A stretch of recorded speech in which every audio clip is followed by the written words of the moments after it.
বাঙালির রান্নাঘরে সর্ষে আর মাছের প্রেম চিরন্তন। আর সেই সর্ষে ও মাছের প্রেমের ঐতিহ্যকে ভিন্ন স্বাদে তুলে ধরে এই সর্ষে পমফ্রেট।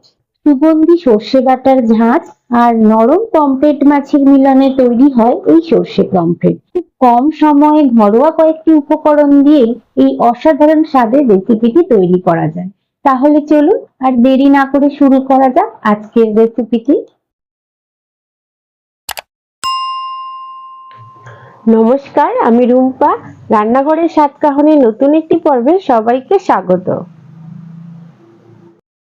সর্ষে পমফ্রেট করার জন্য আমি এখানে 7 পিস মতো পমফ্রেট মাছ নিয়ে নিয়েছি। আর এই পমফ্রেট মাছগুলোকে আমি খুব ভালো করে কেটে পরিষ্কার জল দিয়ে 2-3 বার করে ধুয়ে নিয়েছি। আর এই মাছগুলো কিন্তু খুবই শক্ত গোছের নয়, একটু নরম গোছেরই হয়।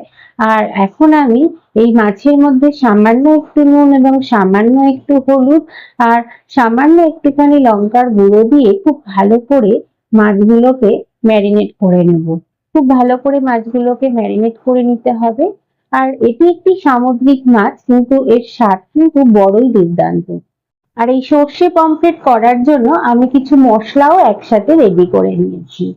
আর তার জন্য আমি এখানে প্রথমত নিয়ে নিয়েছি 1 চামচ মতো কালো সর্ষে, 1 চামচ নিয়ে নিয়েছি সাদা সর্ষে এবং 1 চামচ নিয়ে নিয়েছি পোস্ত। আর নিয়ে নিয়েছি 1 চামচ মতো চিনি, হাফ চামচ মতো কালো জিরে, হাফ চামচ মতো লঙ্কার গুঁড়ো এবং নিয়ে নিয়েছি হাফ চামচ মতো হলুদ এবং স্বাদ অনুযায়ী নুন এবং 4 থেকে 5টি মতো নিয়ে নিয়েছি কাঁচা লঙ্কা। এখন আমি একটা মিক্সিং বোল নিয়ে নিয়েছি, তার মধ্যে দিয়ে দিয়েছি 1 চামচ মতো কালো সর্ষে, 1 চামচ সাদা সর্ষে এবং দিয়ে দিয়েছি 1 চামচ পোস্ত। এটির মুখ ঢাকনা বন্ধ করে আমি প্রথমে শুকনো অবস্থাতে এটিকে পেস্ট করে নেব। শুকনো অবস্থায় সর্ষে পোস্তটাকে যদি আমরা মিক্সির মধ্যে একটু ঘুরিয়ে নিতে পারি, তাহলে কিন্তু সর্ষে পোস্তটা খুব ভালোই বাটা যায়। আপনারা চাইলে মিক্সিতেও বেটে নিতে পারেন।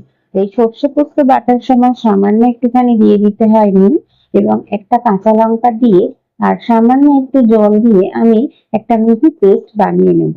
সর্ষে বাটার সময় যদি আমরা একটু সামান্য নুন ব্যবহার করি, তাহলে সর্ষের যে তিতকুটে ভাবটা সেটা কমে যায়। আর আমি এর মধ্যে একটু সামান্য হলুদও দিয়ে দিয়েছিলাম, তারপর খুব ভালো একটা মিহি পেস্ট বানিয়ে নিয়েছি। এখন আমি ওভেনে একটা কড়াই বসিয়ে নিয়েছি। কড়াইয়ের মধ্যে দিয়ে দিয়েছি সামান্য কিছুটা পরিমাণে সর্ষের তেল। তারপর তেলটা খুব ভালোভাবে গরম হয়ে গেলে আমি একটা একটা করে পমফ্রেট মাছ তেলের মধ্যে দিয়ে দেব। তারপর মাছগুলোকে এপিঠ এবং ওপিঠ ভালোভাবে ভেজে নেব। আমি মাছগুলোকে খুব ধীরে ধীরে পিঠগুলোকে উল্টিয়ে সমস্ত মাছগুলোকে কিন্তু আমি এইভাবে ভেজে নেব। দেখুন, আর এই মাছগুলো কিন্তু খুব বেশি শক্ত নয়, তাই একটু সাবধানেই কিন্তু মাছগুলো ভেজে নেবেন। আর মাছগুলো খুব বেশি আকারেও বড় ছিল না, মাঝারি আকারের মাছ ছিল। একটু সাবধানে মাছগুলোকে আমি ভেজে নিলাম। আর ভেজে আমি একটা প্লেটের মধ্যে তুলে নিলাম। মাছগুলোর গা যখন সোনালী রং ধারণ করেছে, তখনই আমি মাছগুলোকে একটা প্লেটের মধ্যে নিয়ে নিয়েছি। আমি একইভাবে আরো কয়েকটি মাছ যে ভাজা বাকি ছিল, সেই মাছগুলোকেও আমি দুপিঠ উল্টিয়ে পাল্টিয়ে সমস্ত মাছগুলোকে ভেজে নিলাম। আর দেখুন, মাছগুলো ভাজার পর কত সুন্দর লাগছে দেখতে। মাছগুলো ভাজার পর কড়াইতে হালকা একটু তেল ছিল, আমি আর একটু তেল কড়াইয়ের মধ্যে অ্যাড করলাম। তারপর আমি সেখানে দিয়ে দিলাম হাফ চামচ মতো কালো জিরে। তারপর কালো জিরেটাকে একটু এদিক ওদিক করে নাড়ানোর পর আমি এখানে দিয়ে দেব হাফ চামচ মতো হলুদ গুঁড়ো এবং হাফ চামচ মতো কাশ্মীরি লঙ্কার গুঁড়ো। তারপর আমি খুব ভালো করে একটু এদিক ওদিক করে মশলাটাকে নাড়িয়ে নেব। আর আমি এখানে দিয়ে দেব স্বাদ অনুযায়ী নুন। তারপর মশলাটাকে একটু এদিক ওদিক করে আমি নাড়িয়ে নেওয়ার পর আমি এখানে যে সর্ষে এবং পোস্তর যে পেস্টটা বানিয়ে রেখেছিলাম, সেই সর্ষে পোস্তর পেস্টটা দিয়ে দেব। আর মিক্সিং বোলের মধ্যে সামান্য একটু জল দিয়ে সেই জলটুকু আমি দিয়ে দেব। আর এই ঝোলটা কিন্তু খুব বেশি পাতলা হবে না। এই মাছটার ঝোলটা কিন্তু একটু মাখো মাখোই হবে, যাতে মাছের গায়ে হালকা একটু লেগে থাকে। আমি এখন এখানে 4টি মতো কাঁচা লঙ্কা দিয়ে দিলাম আর স্বাদ অনুযায়ী দিয়ে দিলাম চিনি।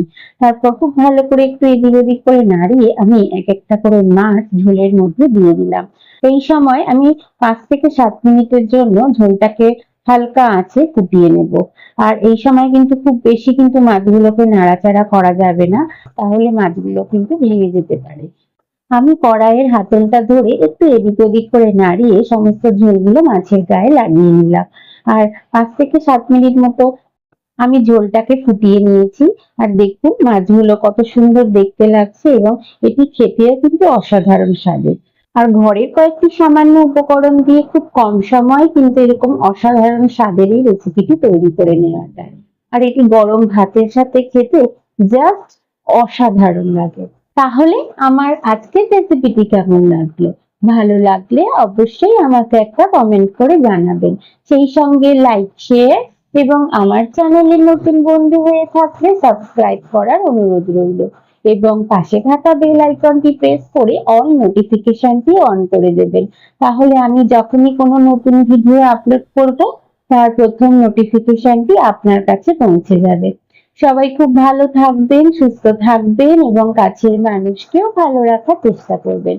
আবার খুব তাড়াতাড়ি ফিরে আসছি নতুন কোনো রেসিপি নিয়ে। ততক্ষণের জন্য সঙ্গে থাকুন এবং সঙ্গে রাখুন রান্নাঘরের স্বাদ কাহুন।